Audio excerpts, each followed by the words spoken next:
must I say. And that coordinated sit down, I was like, I don't do that with y'all. I could have had practice. Very nice. Well done. Well done. You present yourself very well. I am truly honored to be here with you today, and I'm certainly elated to have received an invitation to come and deliver this message. It's a tough day for me, I'll be honest with you, because this morning I left Columbus around 7 o'clock, driving to Middle Georgia to Macon to visit my mother, who's in the hospital. And I left at 2 so that I could be here with you. It was just that important to me that I showed up. Because you are the foundation of our future. And my mom said to me at 1:45, you need to get ready to go. Because you need to go and speak to the sinners. She knew the task I had at hand, and she knew the responsibilities that were before me. And my mom has always been an encouraging factor for me. Someone who has challenged me to do things that I felt I wasn't prepared to do. But she did it for me. Though my mother didn't get a chance to graduate college like I did, and though my mother has worked some back-busting jobs, I recall as a little boy watching her walk out the door in the morning with a hard hat and steel toe boots. While other people in my class would say, oh, my mom is a teacher. Oh, my mom is this, my mom is that. I couldn't say exactly what my mom did because she changed jobs quite often. But what I could say is she made sure that I was never hungry.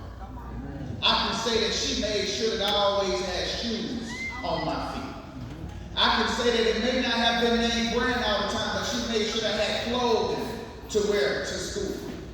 I had a coat when it was cold in the wintertime. And when I was feeling down about who I was, she always had a hug available for me. I want every mother in the room, if you will, please stand while we acknowledge you on this Mother's Day for who you are, how important you are, and everything that you do to keep us up, to keep us out. Seniors, stand up and applaud your parents. Stand up. Get on your feet. Applaud your parents.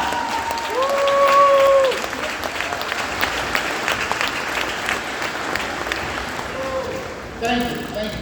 Now sit down.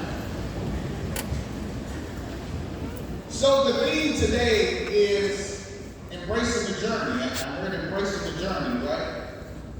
And that reminded me of a quote that I've heard quite often, which is, it's not the destination, it's the journey that matters the most.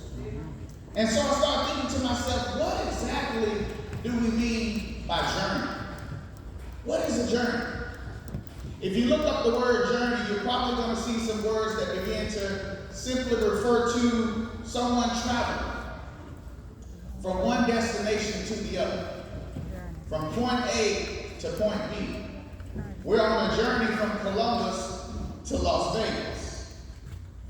The journey is everything that you go through to get you to that point. And I thought to myself, so what is it that I can discuss with them that would reflect on the word journey? And it reminded me of a time in my life when I was asked, who are you? Who are you? It was my last year in law school. Get with me here. It's my last year in law school. They call it the 3-0 year. I had already been elected the president of the student body at FAMU Law. I was clerking with a judge in the felony division, hearing some of the most gruesome cases you could possibly do. I was a member of several other organizations and very actively involved. And a friend of mine came to me and said, hey, Teddy, the American Bar Association, which is the organization that governs all attorneys, there's law student division is having an election for the president. You should try it. So I saved up a couple dollars, and I funded myself to take this journey to see what I could do. And a week before the election, I discovered who the candidates were. There was myself, a young lady from Harvard University, a guy from Stetson in Tampa, Florida, and a guy from Thomas Cooley in Chicago, Illinois. So I get there on site, and I'm beginning my campaign process because the students have to elect me for this capacity. And a gentleman from Harvard walks up to me and he says, "Who are you?" I didn't know what to tell him. I was stumped. Stopped me right there in my tracks.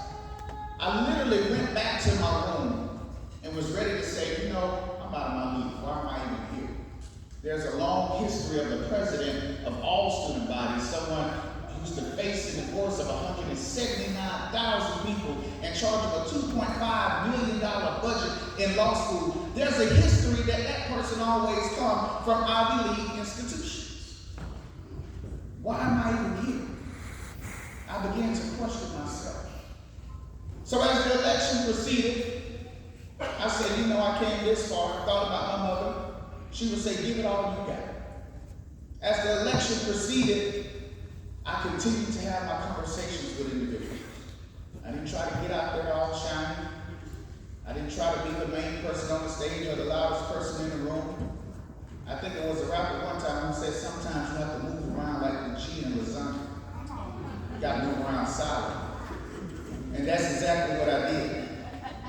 So on the day of the election, I was sitting in a room with a couple hundred students who were casting their votes and some administrators. And the guy who was running the meeting, he said, "All the votes have been cast. Unfortunately, no one made 50%. So we're going to have to go to a runoff." He said the first person in the runoff would be Javier Lopez from Stetson University. That was the guy from Stetson. So Javier stood up and walked to the front of the room. And as he proceeded to announce the second person who would be in this runoff election, the young lady from Harvard stood up because she was convinced that there was no way that her institution had been left out of this process. And I honestly began to feel defeated. And I started making excuses to myself. Why would you even here anyway? You go to a black law school. Why are you even here? You should have just stayed home. You're already president of the student body at your school. Why do you got to be president of the students of the entire nation? You're reaching too far. That's what I was telling myself within those short seconds. And the guy on the podium said, "And the second person in the runoff for this election will be none other than Ted Reese from Florida A&M University." The young lady who stood up screamed and ran out of the room. And everybody looking at her like, "She gone crazy." But then it was like something just hit me in my stomach. And I was like, "What just happened?" And it dawned on me, crazy, he called your name. You're in the runoff. I was shocked. I couldn't believe it. But I had to adapt to the right now. I was on this journey, and I had to be prepared for the next steps. So he explained the rules, and he said to us, when we have a runoff, we instantly have another election. And if anything happens with that election, for some reason a winner is not determined, then we will flip a coin to see who will be the next national chair / president. So we went back to voting, ministered the votes, and the votes kicked off. And the guy went back to the podium and he said, "We have a tie." This is my life. I'm not telling you what I read. We have a tie. And I said, "Why, God?" And so he asked the director for a coin because he wanted to flip the coin to see who was going to give an impromptu speech first, because we had to give a 2-minute speech now before the next election. We gave the speeches, And when doing my speech, I remember some key things along my journey. Because your journey is designed for you to have special moments. And I had some special moments with some people there, some students that were there participating in the election. And during my 2-minute opportunity, I said, I remember my conversation with Lucia from Louisiana State University Law School down in Baton Rouge. And what she said to me at this conference was, da-da-da-da-da-da-da-da. Lucia was sitting in the room and she nodded her head, yes. And the people looking at her like, he really remember talking to you. And I said, I remember what Will from North Dakota said to me at North Dakota University of Law. And he suggested we do da-da-da-da-da-da for diversity, equity, and inclusion. And I agree with that. And Will was saying yes, and Will was a little Caucasian kid. He was saying yes, and the people looking at him like, really? Will he talk to you? So when I finished my speech,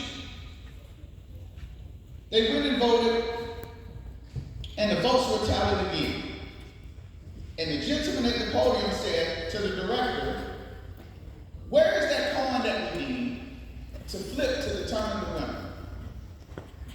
And she was way in the back of the room. And she walked so slow getting up there. It seemed like it took her 4 years, Mom.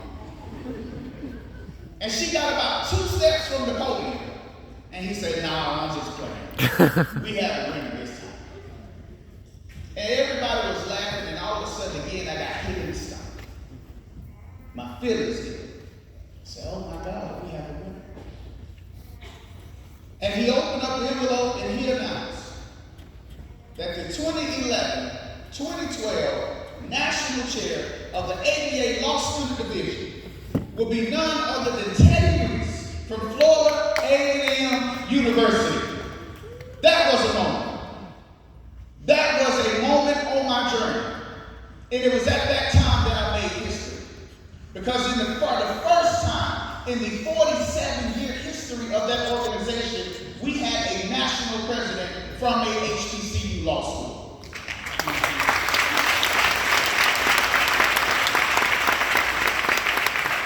I share that with you to say along my journey, there were many times in which I could have given up. There were many times in which I could have turned around. But that would not have given me the opportunity to fly all across this country and advocate the importance of little black boys like me being raised by a single mother having the opportunity to make a difference. And now you are about to step on this stage. It's not freedom time because you don't have to go to school anymore. It's big leagues now. Playtime over. It's the big leagues now. And it's time to get it going. It's time to get it right. And it's time to be prepared to answer the question, who are you? Because when someone asks me now, who are you? I can tell them I'm the proud son of a single black man. I can tell them I am a proud black man with 3 degrees. I can say that I am honored to be the first in my family to go to college. I can tell them that I am confident in my purpose. I can tell them that everything God meant for me to be, I will be. And graduates, I want you to stand up for me right now. I want you to stand up for me right now. Because when somebody asks you, who are you? I need you to let them know that you are unique in your own right. You understand that, right? When someone says, who are you? I want you to let them know that you are determined to be successful. When someone says, who are you? I want you to say your name to them loudly and plainly and make sure they understand you are not ashamed of who you are or where you come from. When someone says, who are you? I want you to let them know that you are on a path to victory, a path to success that has already been determined. When someone says, who are you? Tell them that you are walking in every step with confidence. As the people in my community and my church used to say, you're walking heavy. When someone says, who are you? You let them know that you are one of a kind. And there will never be another like you. When someone says who are you, you tell them that you are incredibly proud graduate of the 2024 class of Carver High School over here. And when someone says who are you, you let them know that you are a tiger baby. And we don't play. We don't get into nobody. Get in my way if you want to, and you will get ran over. Congratulations. Be proud of yourself. Walk tall. Walk heavy.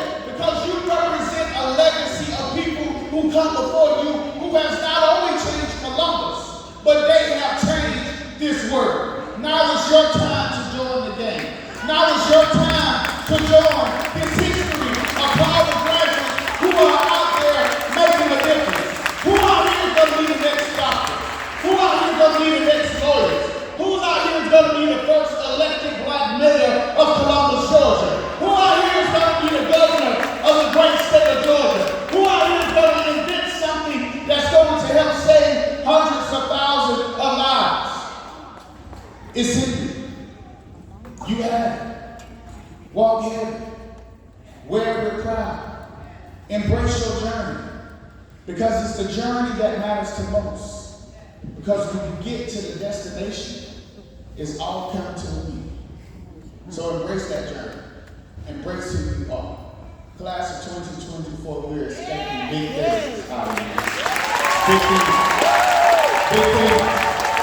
Big things. Class of 2024, it is time to stand on business and get it done. Thank y'all so much for honoring me with the opportunity to speak to you today. I really appreciate it. Let's go.